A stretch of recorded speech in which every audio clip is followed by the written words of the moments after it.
Kia ora koutou katoa. Tonight we have got Rob Molyneux with us. Rob is former chair of the Occupational Therapy Board of New Zealand, and he has had years of experience in governance. And I'm pleased to welcome you, Rob, to our conversation, if you like. So, Rob, as you know, we are doing a series of governance sessions, and the conversation we'll be having today would be available for our participants. And I guess we are just interested to hear from you, your experience on governance and about your story, basically. So tell me about how did this journey start with governance? Okay. Thank you, Harsh. Thank you for inviting me. What a great idea. For me, I understood about governance later on in my life, really. I'd heard the term governance being bandied around for quite some time, but I never really understood what it was until about 2013. I had a sort of relationship with the Occupational Therapy Board at that stage because I was part of the Health Practitioners Disciplinary Tribunal. So I'd done that for about 10 years. But there was very little work there. There wasn't a lot of work I was doing, which is probably a good sign because it means there's not a lot of OTs being taken to the tribunal. But my wife spotted an advert for the Occupational Therapy Board of New Zealand that was looking for new members. And so she was the one that said, "Oh, why don't you apply for that?" And I said, "Well, that sounds really good. I'm interested in the whole concept of regulation. Got very interested in how things work, just doing the tribunal work." So I thought, "Yep, okay, I'll apply for it." Around the sort of same time that year, my wife had also been elected as president of the association. So during that time, I'd had a little bit of a sort of vicarious introduction about governance from her experiences being president, and got a bit of an understanding about what governance was and the relationship that meant between governance and operational. So I kind of vicariously learned about governance just from that. So by the time I started on the board in 2014, I had a reasonable sort of understanding of what governance was. The board also sent out a book around, different sort of philosophies around governance, which was helpful. But one of the things I sort of found interesting is being on the board table to start with, is the board at the time were trying to get a better grip of the dynamic that exists between what is a governance issue and what's an operational issue. Because although it sounds very sort of clear in principle, in reality, that sometimes the boundaries get a bit blurred. So, for example, if I look at what governance is as a whole, the analogy I'd use is that it's a bit like a cruise liner. So imagine the Occupational Therapy Board as a cruise liner. The board basically will say, well, okay, we're here and we want to be over there. This is the direction we want to take. And then it's then down to the operational staff to make that happen. So we will say to them, this is the resource we have. That's the staff you've got. Get us here. As long as you do it legally and as long as you do it within budget, just go ahead and do it, and you're free to do it your own way. The issue, I guess, is around what steps does the board then take, the governance part of the organisation, in terms of how we monitor that and how you regulate that and how you keep on top of that. So the problem I suppose you have is if you have a group of people on the board that are used to kind of micromanaging things and constantly asking how things are working in an operational matter. So for example, how are staff doing this? Let's go to the engine, see if they're running okay. Let's check the kitchen to make sure that all the food's good. That can put you offside with the operational side, who their understanding is actually, you just told us to do that, we're going to do it. So there's that part dynamic there where boards can become unstuck. The way I sort of understood it when I was with the board is I would expect the operational team to actually come to us if there was a problem, or give us updates on how things are going. And generally what that meant was that we hadn't just left them to do it and just think, well, I hope they're doing okay. The operational team would come back to us and say, okay, this is what we're doing. This is what you wanted from us. This is the progress we've made so far. So that was always the way I sort of understood it in terms of governance. You weren't being sort of heavy-handed with it and sort of constantly trying to sort of micromanage the operational side of it, but you also understood that you had overall responsibility for the whole operation. So if the ship ran aground, then ultimately it'll come back to you. So you can't be completely hands-off, but then you can't sort of micromanage. Oh, that's great. I like that analogy, Rob, when you talk about cruise liner. And I remember you talked about it in one of the board had a session in, I guess it was a occupational therapy conference in Nelson, I suppose. And that is when you gave that example. And I still remember that. And it's such a good analogy that it's about board giving you the direction as an operational team. So where you have to go, for example, if I'm going from here to say I'm sailing towards Australia, the board says, OK, this is the direction we are traveling, but how we go it, whether we go via Auckland or you go via some other direction, this is up to the operational team to decide. Yep. And you also touched on how it can become difficult if board wants to micromanage.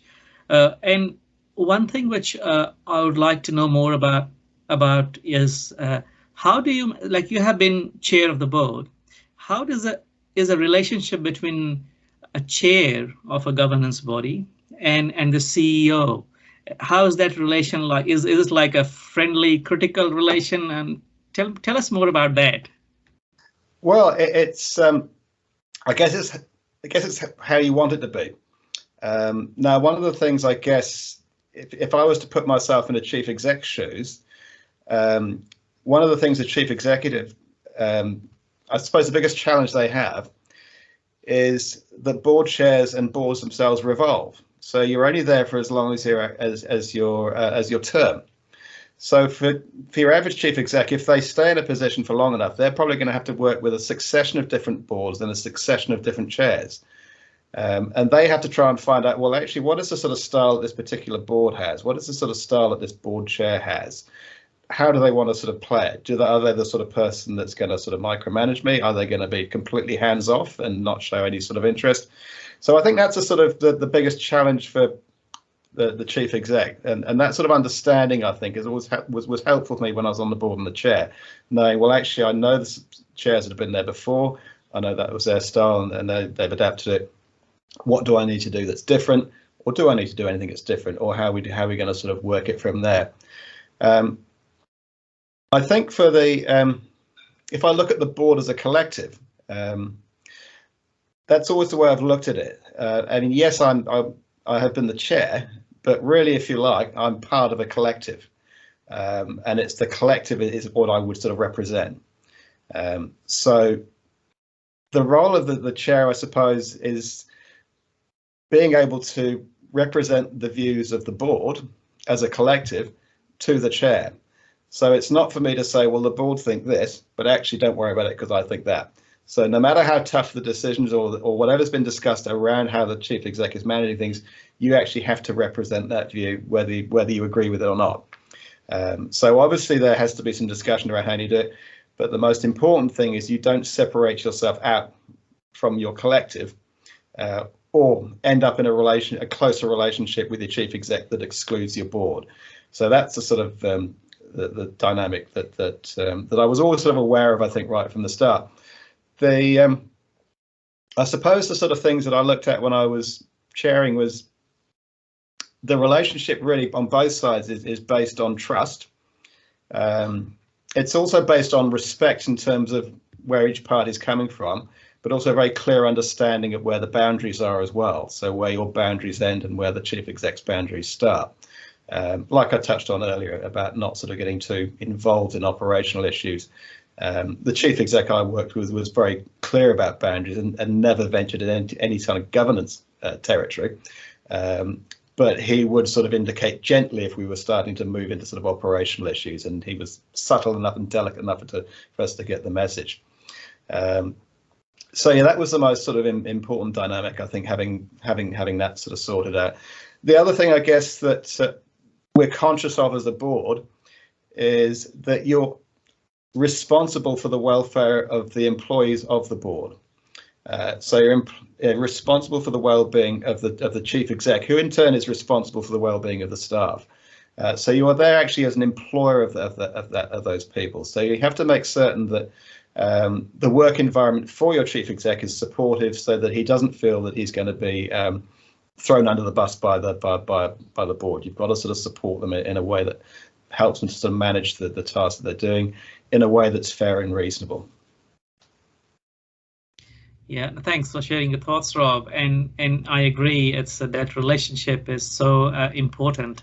And I liked how you said that you are representing a board, not just yourself. And it's not about having a relationship between just a chair and a CEO, but also the relationship between the board and how you have to relay that view or in some cases the decision of the board to the CEO. Have you one thing I was interested to know is how do you think about, like, there are situations when say office staff members, they would bypass the CEO and come to you as chair with their issues. How do you deal with that? Technically, I guess the response is always that the staff, if they have an issue with their boss, the chief exec, they actually need to address it with the chief exec. So that the first thing in that sort of situation that I would say to someone doing that is, you actually need to talk to your boss. That is the process. So it's very sort of process led, and I would always sort of encourage that. The danger, of course, is if you discuss with a member of staff a complaint they have, regardless of what it's about or who it's about, if you engage with that, you've actually leapfrogged over the chief exec. So you've actually sort of taken over his job and his responsibility. So it actually undermines the role that the chief exec has. So you shouldn't really get involved in it. It has to come back to the chief exec. They have to manage it. The only time, I guess, that would be that you wouldn't look at it that way is if they had got to the stage where they had an issue with a chief exec, didn't feel like it, and they actually wanted to write an official complaint. So if they actually put in writing an official complaint about their boss, then that would actually come to the board at that stage. But you would hope that all the other mechanisms that were in place before that had actually been exhausted first, and then that would never happen. So these are kind of extreme circumstances where that would happen. You would hope that all those processes had happened before, and you would hope also you wouldn't, as a board, get a letter from a member of staff, disgruntled member of staff, out of the blue from nowhere without having an understanding of what's going on. It is important, I think, that if the chief executive has an issue with staffing, and it's maybe sort of move into a serious complaint, that the board are aware of that, and that you would support the chief exec in terms of managing that.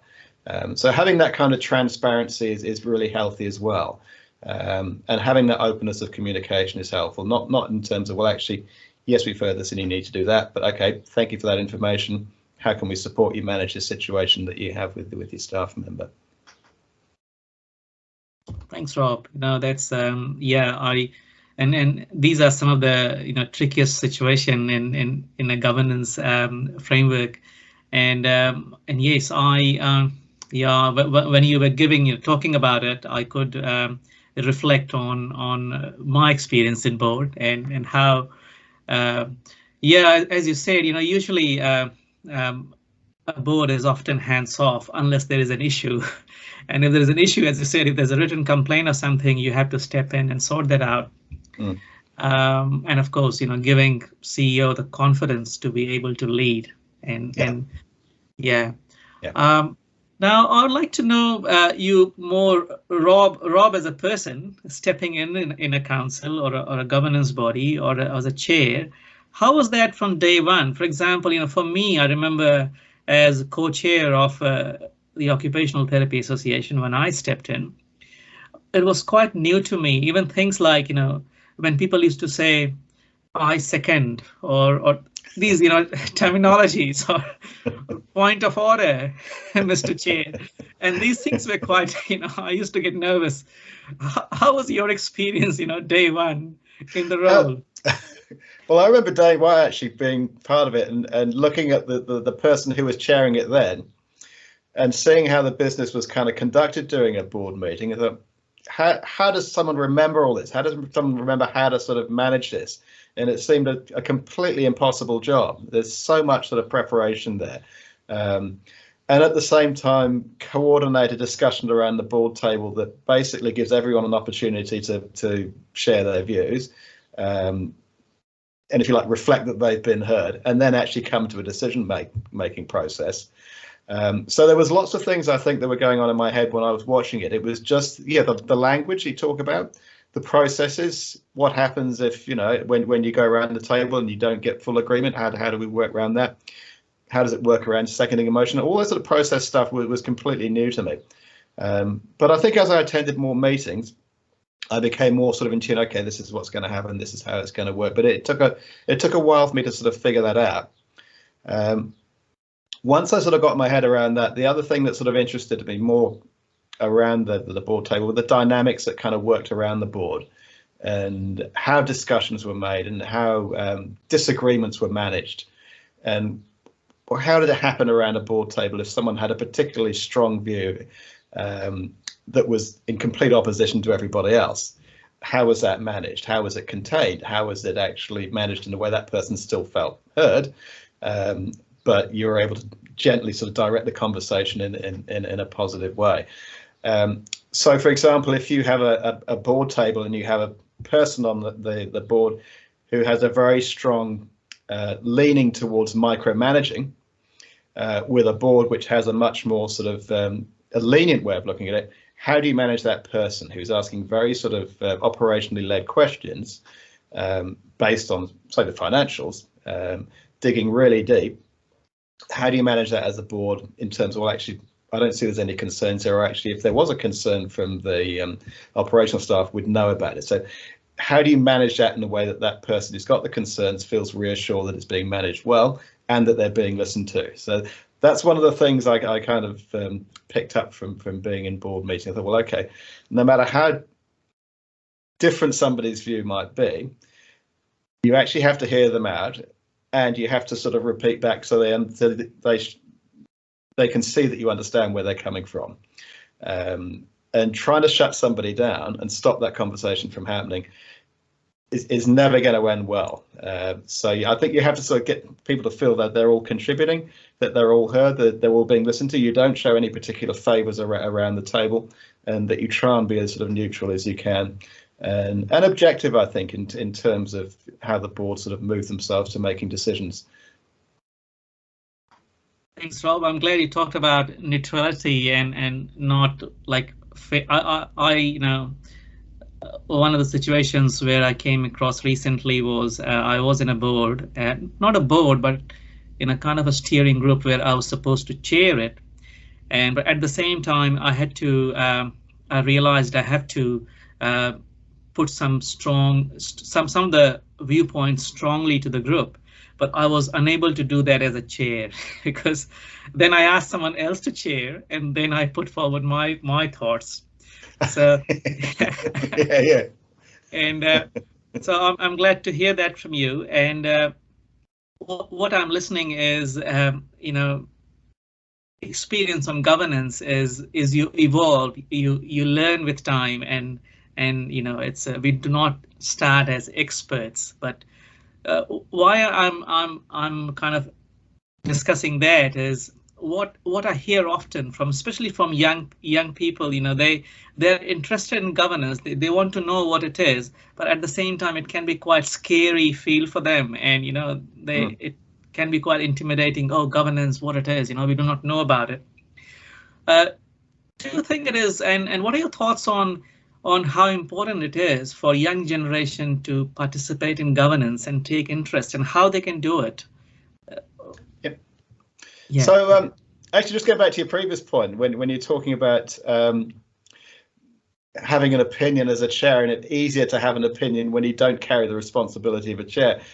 That's very interesting. I used to sort of find, I would say to people, I'm much less opinionated as a chair than I ever was as a board member. And part of that was, I guess, that you're trying to sort of come to a collective decision, then that's the focus, that you're trying to get people to make, sensible, and fair decisions. But the other part of it was, before a board meeting, if I look through all the papers that were coming through from the board and all the issues that we're going to be discussing, I spent a lot of time reading through it. I mean, I guess one of the most important things for anyone who's thinking of doing governance is make sure you turn up to board meetings prepared. There is really not much point you turning up to a board meeting without being properly prepped or using that board time to actually read through the information that's been sent out to you. So one of the most important things, and it was a really strong culture in the occupational therapy board, that everybody came having read all the papers that had come through and came prepared with questions. I also came prepared with answers as well. So I thought, okay, this is the way I want to go. This is why I think that. But from experience, what I found is being around a group of people who had different views and had looked at things in a different way, often I'd move from one position to the next. So I got to the stage, I think, as I became more experienced in the board, as not making any kind of decision at all, just really writing down what I thought the facts were, and then seeing how the discussion sort of moved from there to see which way it would move me. And having a group of people around with that level of experience and that knowledge, and that, if you like, that scrutiny they'd put to the board papers was really helpful. So no, I absolutely agree. I became much less opinionated as a chair. You become much more sort of neutral, even though you can vote. So just, moving on to your question about why should people, younger people, be interested in governance. I think for the profession of occupational therapy, the main reason I would be because you have a financial interest in both these governance organisations. So you're paying $500 for your APC, and you're paying something similar to be part of the association as well. So if you're paying about $1,000 a year to these organisations, to me it makes sense you have an understanding about how they work and what are they actually doing with that money, and are we getting value for money? What are the board deciding on here? I mean, I think a lot of the time therapists will look at the sort of operational side of things, but not actually look at the larger sort of structure of what's going on at a much wider level. So that was one of the things I think that's sort of interesting, is that you have a much wider lens of what's going on across the whole profession, across the whole of New Zealand. But at a governance level, you can actually, if you like, you can call the shots. You can say, well, actually, this is what I believe is we require in order to support the profession if we're looking at OTNZ WNA. Or actually, I've got a really strong feeling about regulation. I've been regulated in the past, and I've found the experience I had with the board wasn't particularly great. Maybe I might find them being quite austere and fairly sort of serious, and I couldn't understand the language. Maybe I want to change that. So if I come into the board, that's what I want to do. So it does give you that position, and I was going to say power, but it's not power, it's actually responsibility. It gives you that responsibility to make those kind of decisions, to set the direction of an organisation in a way that you think is right for the profession, if we're looking at OTNZ, or actually the people who are in receipt of a service from an occupational therapist, which is what you're looking at if you're part of the board. Yeah, and that's so important, isn't it, to get that usually when we are busy in I imagine myself as a busy clinician and busy in my work and having no insight of what is going on at the governance and at the wider strategic level. And I remember when first time when people approached me, do you want to be on the association board? I had minimal knowledge about what the association does, other than conferences or getting OT Insight magazine or journals. But once you get into that, you know that how important it is to be, the work the board does is so important, and it sets the direction really where the profession goes. I suppose we need more people to come on board and participate in governance.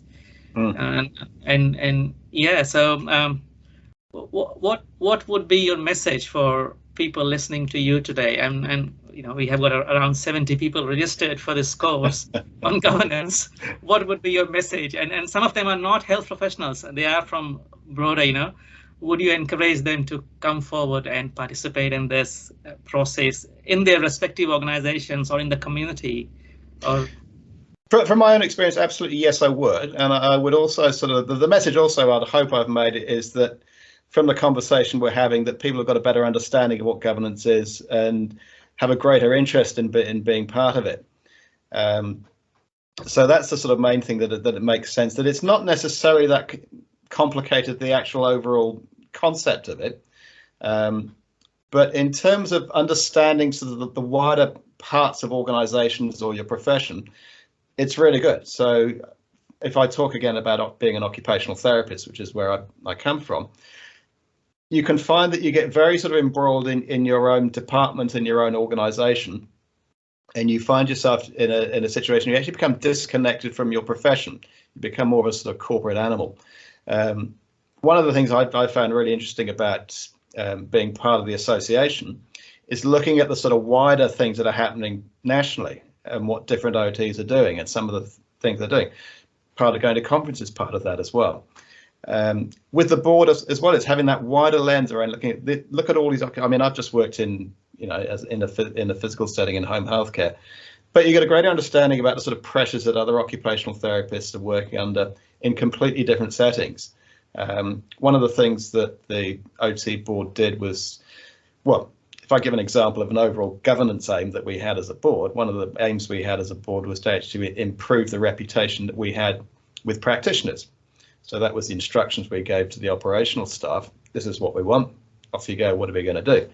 One of the things that came back for us was, well, OK, how about we run symposiums? So you talked about the symposiums we ran in Auckland. So we ran these symposiums for about 2 years, where members of the board would actually travel to different regions of New Zealand and present about what the board does, what we're about, what the direction of the board is. We'd have visiting speakers that would talk about the work they were doing. And then people who participated in the symposiums could actually meet the board and ask questions about the board and get a much sort of greater understanding of that. So that was really helpful for, you know, for board members who attended to actually go to different parts of the country and find out the differences in practice for working in a smaller DHB area compared to working in a much larger DHB. But I think it was sort of useful, I think, for staff to sort of see that the board is human, and that we try to be as approachable as we can. But I would absolutely encourage people to do it. It's I don't regret it. It was scary to start with. But yeah, once I sort of understood what it was and the dynamics and just the fascination of watching people sort of operate in a boardroom, that was the thing that sort of interested me the most. I saw your posting a little while ago, Harsh, about the importance of emotional intelligence and how that can work in different situations. And I mean, should never be on the board in terms of my academic qualifications. But one of the things that I thought was really important was having an understanding of emotional intelligence to see how people operate in these situations, regardless of how highly qualified they are. People are still people. So you have, that's the interesting thing for me. Absolutely, and I'm totally with you on that. I think emotional intelligence is I think quite important, and I think it is more important than any other thing, any ornamental degrees or you know. Or diploma, in fact. Yeah. So I think before we conclude our conversation, Rob, one thing is if you can talk about is how has being in governance journey helped you as a person grow as a person and with time, and just if you can share your thoughts on that. It's given me a lot more confidence, I think. Basically, I found working with the board to start with, I was fascinated by it. I was interested in the sort of work the board was doing, and as I gradually sort of, you know, moved on my journey about understanding governance, that was great. When I became chair, it wasn't entirely expected. I wasn't expecting to be chair. There was, you know, members there who were experienced. I thought this is actually how it's going to progress. But the way the circumstances changed is I ended up becoming chair at the end of my first term. So when I started at the end of my first term and started my second, I'd become chair. So I only had 3 years on the board, and I was absolutely terrified of it. I thought, this is really scary. It's the responsibility of it. How am I going to manage this meeting? How am I going to do this? How am I going to prepare for the meeting? How's it going to work in terms of the relationship I have with the chief exec? And you know. But I thought, well, actually, sometimes you just got to go for it and think, OK, and you've got to step up. You've got to actually put yourself forward to be on the board. So I put my name forward, and you actually get elected. So I thought, well, actually, this group of people have elected me, so it's my responsibility to step up and do the best job I can. So as scary as it was, I learned and I managed to get through it. It was very good, I think, for me, having a group of people around me in the board, around the board, who were very capable and very supportive. So that was one of the great things I had. I didn't manage, tensions around the board table. I think I would have found that difficult. But I had a united board around me and a very capable chief exec. So that actually made my job easier. But certainly coming out of it, one of the things I think, well, actually, even then going back to my job as just a, as an OT again in a DHB, I actually have operated at this level. I kind of understand what things are like, and no one can ever take that away from me, regardless of whatever job I'm going to do next. I've always had that experience, and that's what I've learned from it. So that for me was the most exciting thing, actually having the challenge, managing it, and managing the, there were challenges during the 3 years. It wasn't always easy, but being able to do that and being able to, I think, make good decisions and treat people fairly was one of the sort of most important things I thought was good. So I can sit back and look. Actually, I think I did a reasonable job. The whole organisation didn't fall over. We coped, and to a certain extent, I got away with it. You did an excellent job, Rob, and I can vouch for it. And here, after a few years, we are having this discussion.